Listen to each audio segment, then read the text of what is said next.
Hi, students. My name is Elizabeth Breyer, and I will be your Humanities 105 instructor this semester.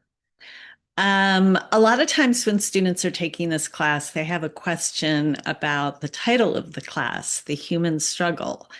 And they kind of want to know, well, what does that mean for what we're doing and reading in the class? And the way I've always interpreted it, different instructors interpret it in different ways, but the way I've liked to interpret it is in this class, we explore certain questions that I see as kind of fundamental to the human experience.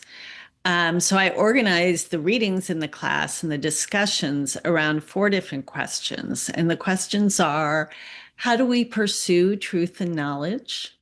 What do we do when knowledge by itself is not enough? How do we live with evil? How do we cultivate kindness and lead decent lives? So, all of the readings and discussions in this class somehow touch on at least one of those questions, or maybe even two or three of them. The readings in this class for the first 2 or 3 weeks are posted online. The readings we start with are very challenging. They're some of the hardest readings I teach, but they're short. And all the other activities we're doing in class when we're exploring these readings are designed to give you tools to better understand the readings. So I'm going to be asking you to do annotations, to do think alouds, to discuss the readings with your classmates. So if you take all those steps, if you do all those little assignments, to help you understand the readings better, I think you'll do just fine. And you don't need to understand every word of every reading to succeed in this class. Just do your best. And remember, one thing you should know is that the readings get easier as the semester goes on. So we start with the most challenging readings. And then the readings we end the class with are actually pretty straightforward and accessible. You do have, for the first couple of weeks, readings will be posted online.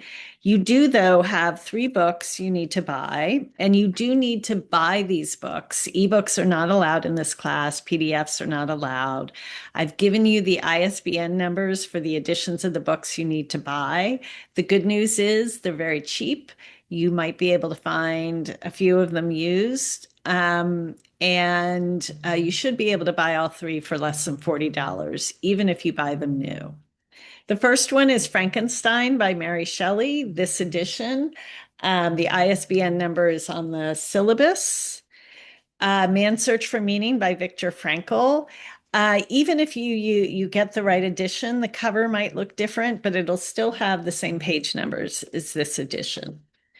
And No Nonsense Buddhism for Beginners looks like this. All right. Um, Fortunately, in this class, we have an embedded tutor. Her name is Alina Naravian. She's a student who took this class in winter of 2025. She did super well, though it was not always an easy class for her. She struggled here and there, and she reached out and succeeded. And so I asked her to be our embedded tutor, and she's been doing that in this class for a year now. She's an amazing resource for you. I'm going to ask her to do her own short welcome video to say hello, and you'll see her on other videos in this class. You'll be able to reach her by email or pronto, just like you can reach me. There's one more video in this welcome letter that you should make sure to check out. In fall of 2025, Alina and I were talking about sort of what we saw in terms of patterns in this class, which students tend to succeed, which students tend to have a hard time. And we thought we should share what we'd observed and what sort of tips and tricks we could give for succeeding in this class. So that's the next video in this welcome letter, and I really encourage you to check it out. Also, when this class appears on Monday, when the Canvas site appears, The very first thing you should do is make sure to watch the course navigation video. Different instructors organize their courses on Canvas in different ways. And you should watch that video to make sure that you understand how I organize this course. That will go a long way to reducing your stress and helping you succeed from the very first week. The other important thing about this class is that this is not a fully online class. This is what is called a proctored online class.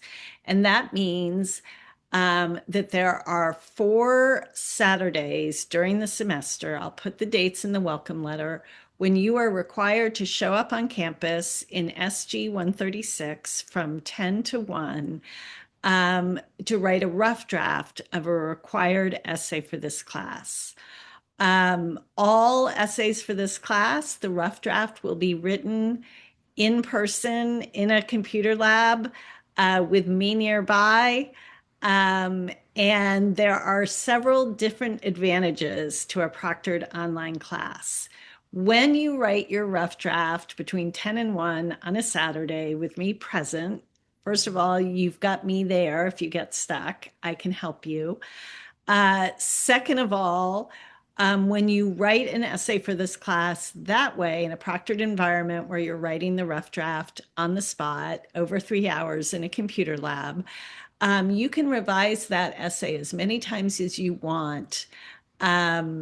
After you get your grade on the rough draft, you can revise that essay as many times as you want until you get the grade you want. One of the nice things also about doing it that way is there's no chance to procrastinate. When essay 1 is assigned, you show up, you write a rough draft in the computer lab. I grade that rough draft, and then you can decide if you want to revise it or if you get an 80 on it and you're fine with an 80, you're done. No time to procrastinate, no chance of procrastinating. However, if you don't like an 80, if you want a higher grade, you can come see me with your rough draft. I can give you tips. Alina can give you tips. You can revise it and get a chance on a higher grade. I will average the grade you get on the rough draft with the grade you get on the revision, but you can keep bringing up that grade as long as you want. So the dates for the 4 required Saturdays are on the welcome letter.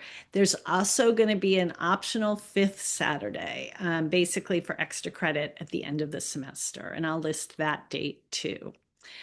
I think that is everything I have to share with you. I'm looking forward to getting to know you on Canvas and also in person on those 4 or 5 Saturdays. Let me know if you have any questions or concerns.